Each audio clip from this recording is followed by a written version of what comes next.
انسانی بہبود کی حیاتیات۔ اس میں ہم دیکھیں گے طفیلیت اور طفیلی توافقات کسے کہتے ہیں۔ ہر جاندار عضو یا زندہ رہنے کا جذبہ رکھتا ہے اور زندہ رہنے کے لیے ہر جاندار کی غذا اور دوسری رہائش اہم ضروریت ہے۔ بعض حیوانات خود تغذیہی ہوتے ہیں اور بعض حیوانات دیگر تغذیہی ہوتے ہیں اور بعض طفیلی ہوتے ہیں۔ تو ہم یہاں دیکھیں گے طفیلیت کسے کہتے ہیں۔ مختلف انواع کے دو عضویوں کے درمیان ایسا نزدیکی اتحاد جس میں ایک عضویہ فائدہ حاصل کرتا ہے اور دوسرا بری طرح متاثر ہوتا ہے اسے طفیلیت کہتے ہیں۔ ایک عضویہ فائدہ حاصل کرتا ہے اور دوسرا بری طرح متاثر ہوتا ہے اسے طفیلیت کہا جاتا ہے۔ طفیلیت جسے انگلش میں پیراسائٹزم کہتے ہیں، یونانی حرف پیراسائٹوس سے اخذ کیا گیا ہے جس کے معنی ہے ایک فرد کا دوسرے فرد کے دسترخوان پر طعام کرنا۔ تو یہاں پر جو عضویہ غذا حاصل کرتا ہے اسے طفیلی کہتے ہیں اور وہ عضویہ جس سے غذا حاصل کی گئی ہے اسے میزبان یا ہوسٹ کہتے ہیں۔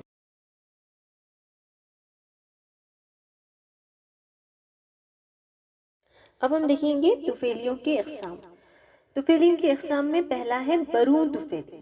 وہ طفیلی جو میزبان کے جسمی سطح پر یعنی جسم کی سطح پر زندگی گزارتے ہیں انہیں برون طفیلی کہتے ہیں، جیسے کہ انسان کے سر پر پائے جانے والی جوں، اس کے علاوہ یہاں پر جسم کے اوپر مچھر، تو یہ برون طفیلی ہے۔ تو طفیلی جو میزبان کی جسمی سطح پر زندگی گزارتا ہے اسے برون طفیلی کہا جاتا ہے۔ اس کے بعد ہم دیکھیں گے درون طفیلی کسے کہتے ہیں۔ درون یعنی کہ جسم کے اندر۔ ایسے طفیلی جو میزبان کے جسم کے اندر زندگی گزارتا ہے اسے درون طفیلی یا اینڈو پیراسائٹ کہتے ہیں۔ درون طفیلی ایسے طفیلی جو میزبان کے جسم کے اندر زندگی گزارتے ہیں انہیں درون طفیلی کہتے ہیں۔ تو یہاں اندر جہاں جسم کے اندر جہاں یہ زندگی گزارتے ہیں اس کی بنیاد پر انہیں 3 اقسام میں تقسیم کیا گیا ہے، جس میں پہلا ہے خلیہ باش، دوسرا ہے نسیج باش اور تیسرا ہے قعر باش۔ خلیہ باش کسے کہیں گے؟ ایسے طفیلی جو میزبان کے خلیوں کے اندر زندگی گزارتے ہیں، خلیے کے اندر زندگی گزارتے ہیں انہیں خلیہ باش طفیلی کہتے ہیں، جیسے انسان میں پلازموڈیم وائیویکس، یہ خلیے کے اندر زندگی گزارتا ہے اس لیے اسے خلیہ باش کہتے ہیں۔ نسیج باش کسے کہتے ہیں؟ بین خلوی طفیلی۔ ایسے طفیلی جو میزبان کی بافتوں اور ان کے اعضاء کے خلیوں کے درمیان زندگی گزارتے ہیں انہیں نسیج باش طفیلی کہتے ہیں۔ یعنی ایسے طفیلی جو میزبان کے اعضاء کے خلیوں کے درمیان زندگی گزارتے ہیں، تو خلیوں کے درمیان زندگی گزارتے ہیں تو انہیں نسیج باش کہتے ہیں۔ خلیہ باش خلیے کے اندر زندگی گزارتے ہیں تو انہیں خلیہ باش کہتے ہیں، اور نسیج باش جو خلیوں کے درمیان زندگی گزارتے ہیں تو انہیں نسیج باش کہتے ہیں، جیسے وکیریا بینکرافٹی اور اینٹامیبا ہسٹولیٹیکا، یہ نسیج باش طفیلی ہے۔ اس کے بعد ہے قعر باش۔ قعر باش طفیلی کسے کہیں گے؟ اس قسم کے طفیلی میزبان کے جسمی کہفوں میں زندگی گزارتے ہیں۔ اگر وہ غذائی نالی میں زندگی گزارتے ہیں تو انہیں معا باش کہیں گے۔ تو قعر باش یعنی طفیلی میزبان کے جسمی کہفوں میں زندگی گزارتے ہیں تو انہیں قعر باش طفیلی کہتے ہیں۔ خلیہ باش طفیلی میزبان کے خلیوں کے اندر زندگی گزارتے ہیں تو انہیں خلیہ باش کہتے ہیں۔ نسیج باش اعضاء کے خلیوں کے درمیان زندگی گزارتے ہیں تو انہیں نسیج باش کہتے ہیں، انہیں بین خلوی بھی کہیں گے۔ اور قعر باش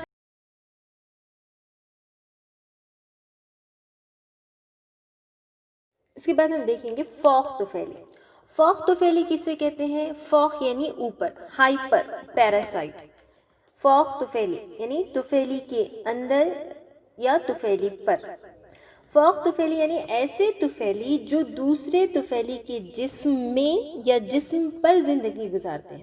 میزبان کے اوپر ایک طفیلی ہے، اس طفیلی کے اوپر دوسرا طفیلی ہے یا اس طفیلی کے اندر دوسرا طفیلی ہے تو اسے فوق طفیلی کہیں گے۔ فوق طفیلی ایسے طفیلی جو دوسرے طفیلی کے جسم میں یا جسم پر زندگی گزارتے ہیں انہیں فوق طفیلی کہتے ہیں۔ اس کی مثال ہے غوگ مچھلی کے بولی مثانے میں اسفیروسپورا پولیمورفا ہوتا ہے پیراسائٹ طفیلی۔ اس طفیلی کے اوپر دوسرا طفیلی ہوتا ہے جس کا نام ہے نوزیما نوٹیبلس۔ نوزیما نوٹیبلس فوق طفیلی ہے۔ یہ کس پر ہوتا ہے؟ اسفیروسپورا پولیمورفا کے جسم میں زندگی گزارتا ہے۔ یہ اسفیروسپورا پولیمورفا جو ہوتا ہے یہ غوک مچھلی یا ٹوڈ فش کے بولی مثانہ میں زندگی گزارتا ہے۔ تو یہ فوق طفیلی کی مثال ہے، یعنی طفیلی یک نسلی طفیلی، ایسے طفیلی جو اپنا دور حیات صرف ایک ہی میزبان میں تکمیل یا مکمل کرتے ہیں انہیں یک نسلی طفیلی کہتے ہیں۔ ایک نسلی طفیلی، یک نسلی طفیلی جنہیں مونوجینیٹک پیراسائٹ کہتے ہیں، ایسے طفیلی جو ایک ہی میزبان میں اپنا پورا دور حیات مکمل کرتے ہیں انہیں یک نسلی طفیلی کہتے ہیں۔ جیسے اس کی مثال ہے اینٹامیبا ہسٹولیٹیکا اور ایسکیریس۔ یہ یک نسلی طفیلی ہے، اپنا دور حیات ایک ہی میزبان میں مکمل کرتے ہیں۔ اور دو نسلی طفیلی کسے کہتے ہیں؟ ایسے طفیلی جن کو اپنا دور حیات مکمل کرنے کے لیے دو میزبان کی ضرورت ہوتی ہے انہیں دو نسلی طفیلی کہتے ہیں۔ ان کی مثال ہے پلازموڈیم وائوکس اور وکیریا بینکرافٹی۔ وکیریا بینکرافٹی یک نسلی طفیلی اپنا دور حیات صرف ایک ہی میزبان میں تکمیل کرتے ہیں، دو نسلی اپنا دور حیات دو میزبانوں میں مکمل کرتے ہیں۔ اب ہم دیکھیں گے ابتدائی میزبان۔ یہ میزبانوں کی اقسام میں سب سے پہلے دیکھیں گے ابتدائی میزبان کسے کہتے ہیں؟ ایسا میزبان جس میں طفیلی کے بالغ مراحل یا جنسی پختہ مراحل پائے جاتے ہیں، یا ایسا میزبان جس میں طفیلی جنسی تولید انجام دیتا ہے اسے ابتدائی میزبان کہتے ہیں۔ ابتدائی میزبان جس میں طفیلی جنسی تولید کو انجام دیتا ہے اسے ابتدائی میزبان کہتے ہیں۔ اور درمیانی میزبان کسے کہتے ہیں؟ جس میں طفیلی غیر جنسی تولید کو انجام دیتا ہے انہیں درمیانی میزبان کہتے ہیں۔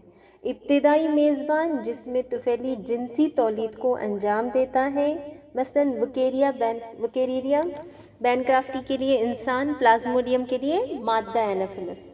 اور درمیانی میزبان جس میں طفیلی ایسا میزبان جس میں اصل میزبان کی عدم دستیابی کی صورت میں طفیلی کے تادیہ مراحل پائے جاتے ہیں مخزن میزبان کہلاتا ہے۔ مخزن میزبان یعنی اصل میزبان نہ موجود ہونے کی صورت میں طفیلی کے تادیہ مراحل جس میزبان میں رہتے ہیں اسے مخزن میزبان کہتے ہیں۔ اس مخزن میزبان میں طفیلی نہ تو نشو و نما پاتے ہیں اور نہ ہی کسی بیماری کا سبب بنتے ہیں۔ مخزن میزبان میں طفیلی نہ تو نشو و نما پاتے ہیں اور نہ ہی کسی بیماری کا سبب بنتے ہیں۔ جیسے مثال ہے پلازموڈیم کے لیے بندر، یعنی مچھر سے پلازموڈیم انسان میں منتقل ہونا ہوتا ہے۔ ابتدائی میزبان مچھر ہے پلازموڈیم کا اور ثانوی میزبان انسان ہے، لیکن اگر انسان نہ ملے تو پلازموڈیم بندر میں منتقل ہوتا ہے، تو بندر یہاں پہ مخزن میزبان ہے۔ پھر مخزن میزبان سے انسان میں یعنی بندر سے پھر انسان میں ثانوی میزبان سے منتقل ہوتا ہے۔ اور مخزن میزبان میں طفیلی نہ تو نشو و نما پاتے ہیں اور نہ ہی کسی بیماری کا سبب بنتے ہیں۔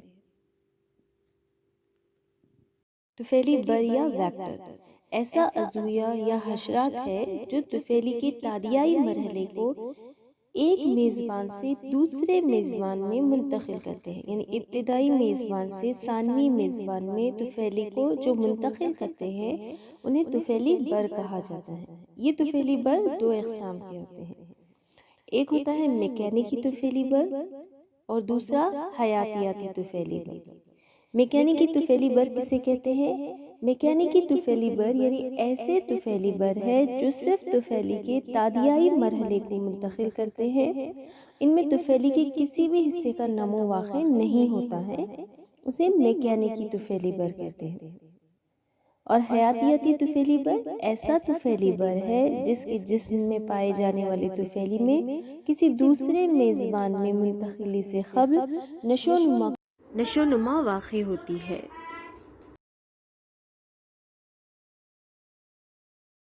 طفیلی توافقات، پیراسائٹک ایڈیپٹیشنز۔ توافق کسے کہیں گے؟ نئے ماحول میں خود کو ڈھالنے کے لیے اپنے اندر کچھ تبدیلیاں لانا توافق کہلائے گا۔ تو طفیلیوں میں ضروریات کی تکمیل اور میزبان میں کامیاب زندگی گزارنے کے لیے کچھ توافقات پائے جاتے ہیں، یعنی طفیلی اپنے اندر کچھ تبدیلیاں پیدا کرتے ہیں جنہیں توافقات کہتے ہیں۔ تو سب سے پہلے ہم یہاں پر دیکھیں گے روسٹیلم ہکس ماسے جیسی ساختیں نمو پاتی ہیں طفیلیوں کے اندر۔ میزبان میں زندگی گزارنے کے لیے بعض طفیلیوں میں ہکس ماسے یا روسٹیلم جیسی ساختیں نمو پاتی ہیں۔ یہ جو روسٹیلم ہکس یا ماسے ہوتے ہیں یہ طفیلیوں کو میزبان کے جسم کو جکڑنے میں مددگار ہوتے ہیں، جیسے مثال ہے ٹینیا سولیم۔ ٹینیا سولیم میں روسٹیلم پایا جاتا ہے جو میزبان کے جسم کو جکڑنے میں مددگار ہوتا ہے۔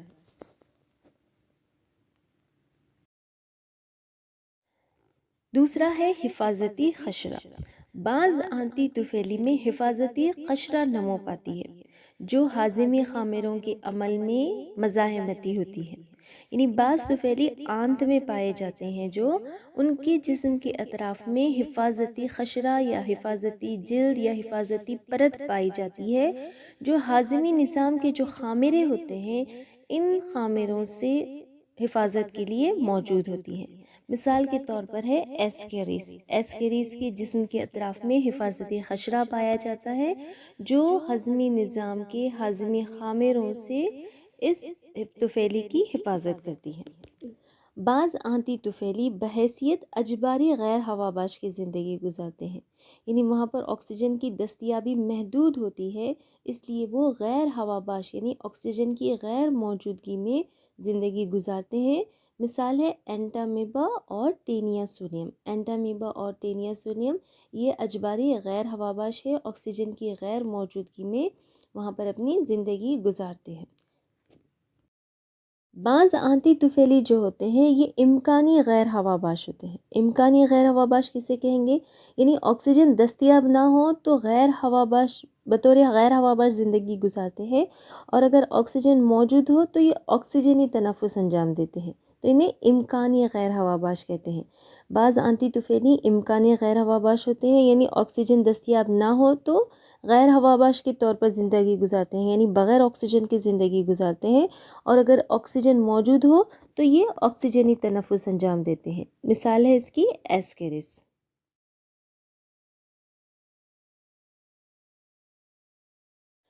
بعض طفیلی جو ہوتے ہیں ان کا دور حیات کافی پیچیدہ ہوتا ہے، جسے مثال کے طور پر ہے فوسیولا ہیپیٹیکا جو ہوتا ہے۔ اس فوسیولا ہیپیٹیکا کا دور حیات کافی پیچیدہ ہوتا ہے، نشو و نما کی کئی مراحل ہوتے ہیں اور ان میں دو درمیانی میزبان ہوتے ہیں۔ فوسیولا ہیپیٹیکا میں کئی نشو و نمائی مراحل ہوتے ہیں اور دو درمیانی میزبان ہوتے ہیں تاکہ ان کے معینہ یعنی جو ثانوی میزبان ہے اس تک پہنچنے کے امکانات میں اضافہ ہو سکے۔ فوسیولا ہیپیٹیکا کا دور حیات کافی پیچیدہ ہوتا ہے، اس میں کئی نشو و نمائی مراحل ہوتے ہیں اور دو درمیانی میزبان ہوتے ہیں۔ انبان تیار کر لیتے ہیں۔ بعض طفیلی اپنے جسم کے اطراف میں انبان تیار کر لیتے ہیں تاکہ ناموافق حالات جیسے نئے میزبان تک پہنچنے کے لیے خشکاؤ پر قابو پا سکے۔ بعض طفیلی جیسے اینٹامیبا اپنے جسم کے اطراف میں انبان بنا دیتے ہیں تاکہ ناموافق حالات سے بچ سکے۔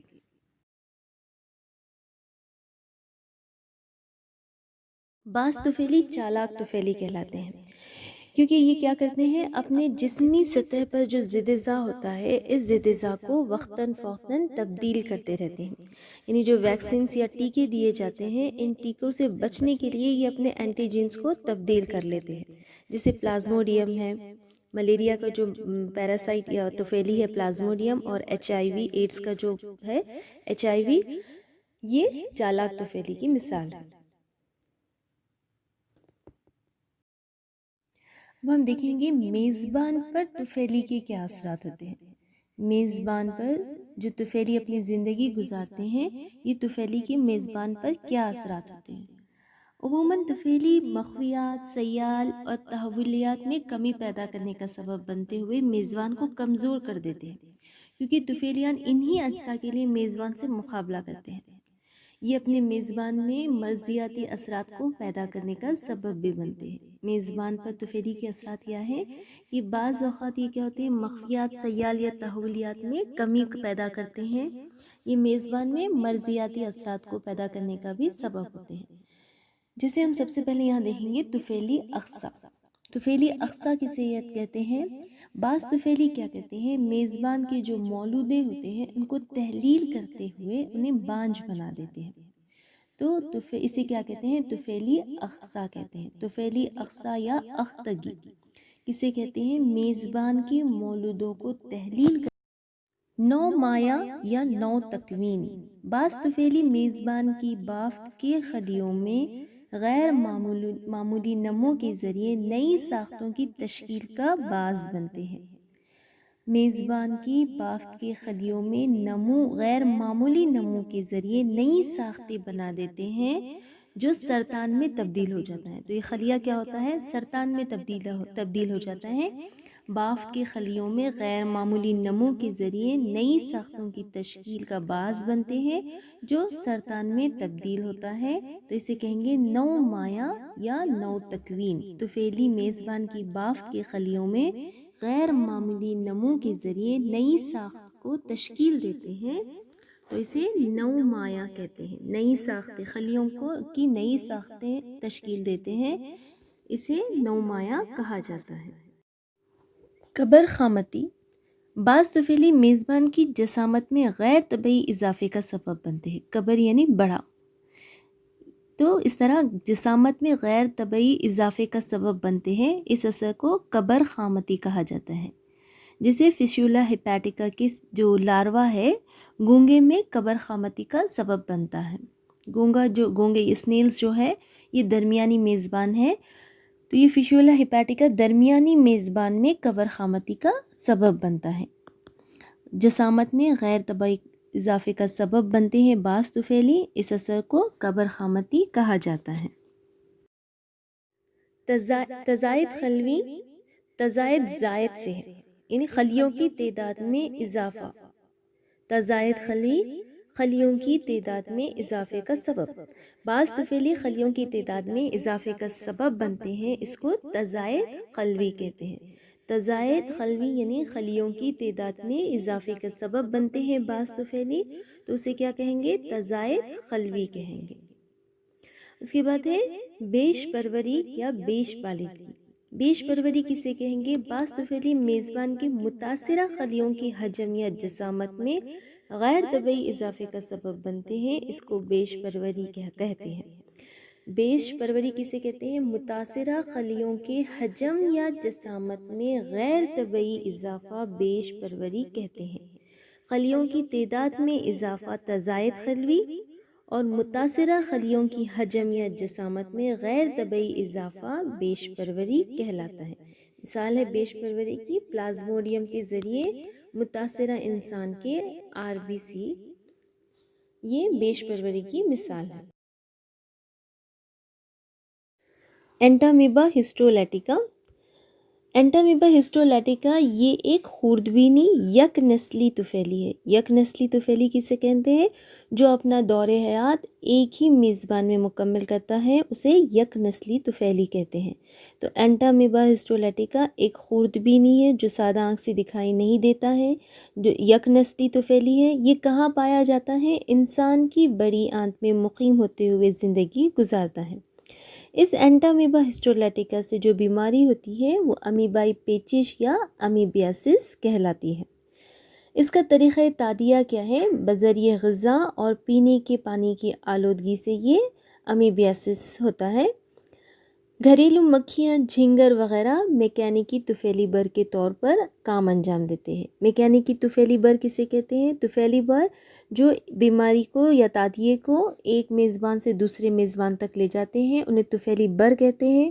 اور میکینیکی طفیلی بر جس میں طفیلی کا کوئی حصہ نشو و نما نہیں پاتا ہے، انہیں میکینیکی طفیلی بر کہتے ہیں۔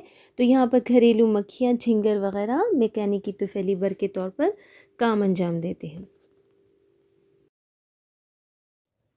تغذیائی حیوانچہ مرحلہ، یہ تغذیائی حیوانچہ مرحلہ جو ہوتا ہے کافی فعال اور متحرک ہوتا ہے، کیونکہ یہاں پر سے غذائی مرحلہ ہوتا ہے، یہ غذا حاصل کرنا ہوتا ہے، تو یہ تغذیائی حیوانچہ مرحلہ جو ہوتا ہے کافی فعال اور متحرک مرحلہ ہوتا ہے۔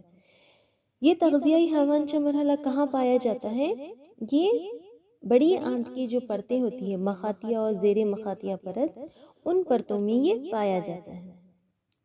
اب یہاں پر دیکھیے، یہ تغذیائی حیوانچہ مرحلہ جو ہوتا ہے، یہاں پر اوپر اگلی جانب جو کند انگشت نما جو کاذب پیر ہے یہاں پر، جسے خصپہ کہا جاتا ہے، اس کے ذریعے نقل و حرکت انجام دیتا ہے۔ اس تغذیائی حیوانچے کے جسم کے اطراف میں پلازما غشا سے گھرا ہوا ہوتا ہے اس کا جسم۔ یہ بیرونی جو حصہ ہوتا ہے یہاں پر، یہ خلیہ مایع جو ہوتا ہے بیرونی شفاف ہوتا ہے اور غیر دانے دار برو مایع ہوتا ہے۔ برو مایع جو ہوتا ہے شفاف ہوتا ہے اور غیر دانے دار ہوتا ہے، جبکہ اندرونی جو ہوتا ہے غیر شفاف اور دانے دار ہوتا ہے۔ اس خلیے مائع میں یہاں پر غذائی خلیے موجود ہے، کیسئی بنڈی پہیہ نما مرکزہ موجود ہے۔ یہاں پر گالجی آلات اور توانیہ غیر موجود ہے۔ دیکھیے یہاں پر بنڈی پہیہ نما مرکزہ ہے اور غذائی خلیے ہے، لیکن یہاں پر درومائی جال اور گالجی آلات اور توانیہ غیر موجود ہے۔ تو یہاں پر توانیہ غیر موجود ہے، یعنی یہ کیا ظاہر کر رہا ہے؟ یہ اینٹامیبا کی غیر ہواباش فطرت کو ظاہر کر رہا ہے۔ اس کے علاوہ یہ جو تغذیائی حیوانچہ مرحلہ ہوتا ہے، یہ ایک خامیرے کا افراز کرتا ہے، لحم پاش خامیرے کا افراز کرتا ہے، جسے کیا کہتے ہیں؟ ہسٹولائسین۔ ہسٹولائسین خامیرہ یہاں پر لحم پاش خامیرہ تغذیائی حیوانچے سے خارج کیا جاتا ہے، اس کا افراز کیا جاتا ہے، اس لیے تغذیائی حیوانچہ مرحلہ یہ اینٹامیبا جو ہوتا ہے اسے ہسٹولیٹیکا کہا جاتا ہے۔ اینٹامیبا کو ہسٹولیٹیکا کیوں کہتے ہیں؟ کیونکہ یہ ہسٹولائسین نامی خامیرے کو خارج کرتا ہے۔ یہ خامیرہ کیا کرتا ہے؟ جو آنت کی مخاطیہ اور زیر مخاطیہ جو پرت ہوتی ہے، اس پرتوں کو تحلیل یا حل کر دیتا ہے، جس کی وجہ سے کچھ خون کی مقدار اور بافتی اشیاء خارج ہوتی ہے۔ کچھ خون کی مقدار اور بافتی اشیاء خارج ہوتی ہے، جس کو یہ تغذیائی حیوانچہ نگل لیتا ہے۔ اس لیے تغذیائی حیوانچے کے غذائی خلیوں میں احمر جسمیے، سرحلمی خلیے اور بیکٹیریا پائے جاتے ہیں۔ تو یہاں پر تغذیائی حیوانچے کی اہم شناخت کیا ہے؟ یہاں پر احمر جسمیے کی موجودگی اور بنڈی پہیہ نما مرکزہ، یہ تغذیائی حیوانچے کی اہم شناخت ہے۔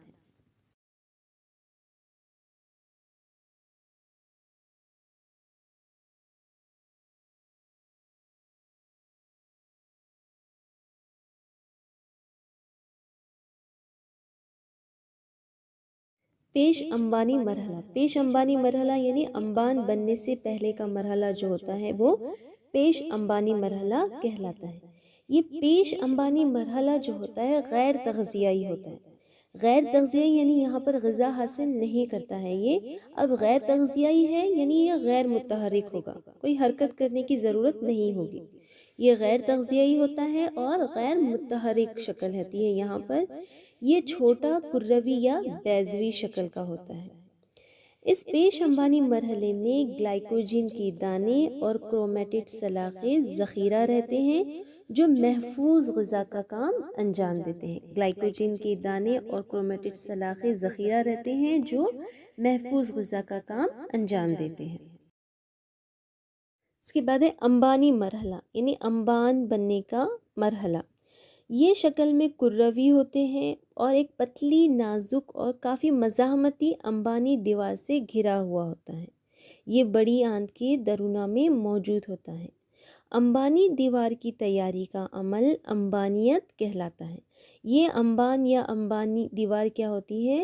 جسم کے اطراف میں ایک پتلی پرت ہوتی ہے۔ یہ کس لیے ہوتی ہے؟ غیر موضوع حالات پر قابو پانے کا ذریعہ ہوتی ہے۔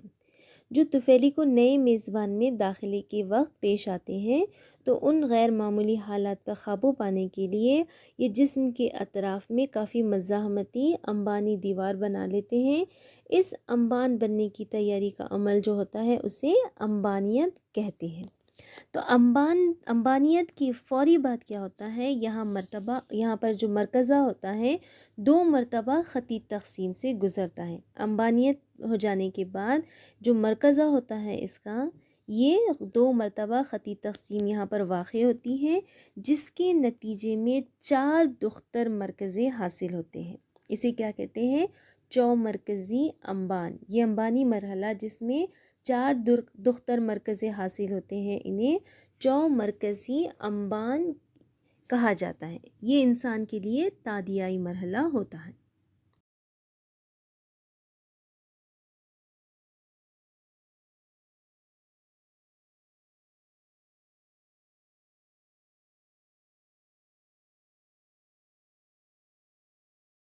اینٹامیبا کا دور حیات دیکھیں گے۔ یہ اینٹامیبا جو ہوتا ہے تغذیائی حیوانچہ مرحلہ جو ہوتا ہے اس کا کہاں پایا جاتا ہے؟ بڑی آنت کے مخاطیہ اور زیر مخاطیہ پرت میں پایا جاتا ہے۔ یہاں پر مخاطیہ اور زیر مخاطیہ پرت میں یہاں پر متعدد بار 2 پارگی کے ذریعے یہ تقسیم پاتے ہیں، جس کے نتیجے میں کئی دختر اینٹامیبا یہاں پر حاصل ہوتے ہیں۔ یہ دختر اینٹامیبا میزبان کی بافتی عناصر کو بطور غذا استعمال کرتے ہیں اور اپنی جسامت میں اضافہ کرتے ہیں اور دوبارہ تقسیم ہوتے ہیں۔ اس طرح متعدد بار 2 پارگی کے ذریعے ان کی تعداد میں اضافہ ہوتے جاتا ہے۔ پھر یہ یہاں پر مخاطیہ اور زیر مخاطیہ پرت سے آنت کے درونہ میں داخل ہو جاتے ہیں۔ درونہ میں داخل ہونے کے بعد اب یہ کیا کہلائیں گے؟ پیش انبانی مرحلہ کہلائیں گے۔ پیش انبانی مرحلہ یعنی انبان کے بننے سے پہلے کا مرحلہ جو ہوگا یہ پیش انبانی مرحلہ کہلائے گا۔ اس پیش انبانی مرحلے میں یہاں پر یہ پیش انبانی مرحلہ جو ہوتا ہے یہ غیر تغذیائی اور غیر متحرک مرحلہ ہوتا ہے۔ یہاں پر گلائکوجن کے دانے اور کرومیٹڈ کی سلاخیں ذخیرہ کی ہوئی ہوتی ہیں جسے یہ غذا کے طور پر استعمال کرتے ہیں۔ پیش انبانی مرحلہ پھر انبانی مرحلے میں تبدیل ہو جاتا ہے۔ انبانی مرحلہ یعنی انبان بننے کا مرحلہ جو ہوتا ہے اس انبانی مرحلے میں یہ اپنے جسم کے اطراف میں انبان بنا لیتے ہیں۔ انبان کے بعد انبان بننے کا عمل جو ہوتا ہے اسے انبانیت کہا جاتا ہے۔ انبان بننے کے بعد یہاں پر جو مرکزہ ہوتا ہے یہ مرکزہ 2 مرتبہ خطی تقسیم سے گزرتا ہے۔ 2 مرتبہ خطی تقسیم سے گزرتا ہے جس کے نتیجے میں 4 دختر مرکزیں یہاں پر حاصل ہوتے ہیں۔ تو یہاں پر انبانی مرحلے میں انبان بننے کے بعد مرکزہ 2 مرتبہ خطی تقسیم سے گزرے گا جس سے 4 مرکزی انبان حاصل ہو گئے۔ انبانیت کا عمل جو ہوتا ہے یہ چند گھنٹوں میں تکمیل پاتا ہے۔ اب یہاں جو 4 مرکزی انبان حاصل ہوئے ہیں یہ 4 مرکزی انبان انسان کے فضلے کے ساتھ باہر خارج ہو جاتے ہیں اور تقریباً 10 دن تک زندہ حالت میں رہ سکتے ہیں۔ یہ انبان جو ہوتے ہیں 4 مرکزی انبان آلودہ غذا اور پانی کے ذریعے نئے میزبان میں پہنچ جاتے ہیں۔ اب نئے میزبان میں جانے کے بعد یہ جو انبان ہوتے ہیں یہ ٹرپسن نامی خامیرے کے ذریعے تحلیل ہو جاتے ہیں۔ 4 مرکزی انبان جو ہوتے ہیں یہاں پر ٹرپسن نامی خامیرے کے ذریعے ان کی دیوار جو ہوتی ہے تحلیل ہو جاتی ہے اور جو یہ 4 مرکزی امیبے انبان سے آزاد ہو جاتے ہیں۔ یہاں پہ یہ 4 مرکزی امیبے جو ہوتے ہیں باہر خارج ہونے والے یہ 4 مرکزی امیبے جو ہوتے ہیں اب اسے کیا کہیں گے؟ بعد انبان کہیں گے۔ ٹھیک ہے، نئے میزبان میں جانے کے بعد ٹرپسن نامی خامیرے سے ان کی یہ جو دیوار ہے یہ تحلیل ہو جاتی ہے، تحلیل ہو جاتے ہیں اور یہ 4 مرکزی امیبے جو ہوتے ہیں یہ باہر خارج ہو جاتے ہیں۔ اب اسے کیا کہیں گے؟ بعد انبان مرحلے کہیں گے۔ اب یہ بعد انبان کے 4 مرکزوں میں کیا ہوگا؟ خطی تقسیم ہوگی۔ بعد انبان کے یہ 4 مرکزیں جو ہوتے ہیں ان میں خطی تقسیم ہوں گی۔ خطی تقسیم ہونے کی وجہ سے یہ یہاں پر کیا ہوں گے؟ 8 دختر مرکزیں حاصل ہوں گے۔ 4 مرکزوں میں خطی تقسیم ہو رہی ہے ان سے 8 دختر مرکزیں حاصل ہوں گے۔ اب یہ جو ہر مرکزہ ہے، یہ 8 دختر مرکزے ہیں، ان مرکزے کے خلیے مائع کے ذریعے یہ گھیر لیے جاتے ہیں، یہ مرکزے خلیے مائع کے ذریعے گھیر لیے جاتے ہیں۔ اب یہ اسی طرح جو یہ 8 دختر امیبے یا باد امبانی جو تغذیائی حیوانچے میں تشکیل پائیں گے، یہ 8 دختر امیبے جو ہیں ان کے جو مرکزے ہیں یہ خلیے مائع کے ذریعے گھیر لیے جاتے ہیں۔ خلیہ مائع ان کے اطراف میں آ گیا تو یہ باد امبانی جو ہوں گے تغذیائی حیوانچے تشکیل پاتے ہیں۔ یہاں یہ نومولود اب تغذیائی مراحل میں نمو پاتے ہیں اور تغذیائی حیوانچے کہلاتے ہیں۔ باد امبان جو ہے یہاں پر یہ 4 باد امبان جو یہاں سے خارج ہوئے تھے، یہ 4 امبان میں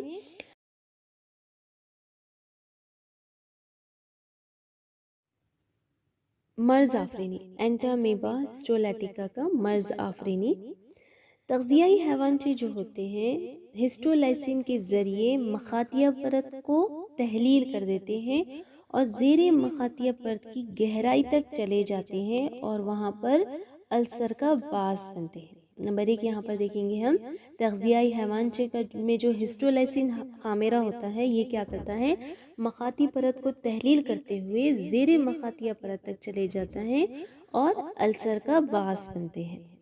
تو یہاں پہ السر میں کیا ہوتا ہے، خلوی عناصر، لمفی خلیے، دموی جسمیے اور بیکٹیریا موجود ہوتے ہیں۔ بڑی آنت میں یہ ناسور پھوڑوں میں تبدیل ہو جاتا ہے جس کے نتیجے میں فضلے کے ساتھ خون اور مخاط خارج ہوتے ہیں۔ تو اس کیفیت کو کیا کہتے ہیں، امیبیائی پیچش یا آنتی امیبیاسس کہا جاتا ہے۔ بعض اشخاص میں مرض کی علامتیں ظاہر نہیں ہوتی ہیں، ایسے اشخاص کو ناخل کہتے ہیں۔ ان کے فضلے میں چومرکزی انبان پائے جاتے ہیں، اس طرح یہ اشخاص دیگر اشخاص میں ان طفیلیوں کے پھیلنے کا سبب بنتے ہیں۔ ناخل کہلاتے ہیں بعض اشخاص جن میں یہ علامتیں ظاہر نہیں ہوتی ہیں بلکہ ان کے فضلے میں چومرکزی انبان پائے جاتے ہیں، یہ چومرکزی انبان دیگر اشخاص میں پھیلتے ہیں۔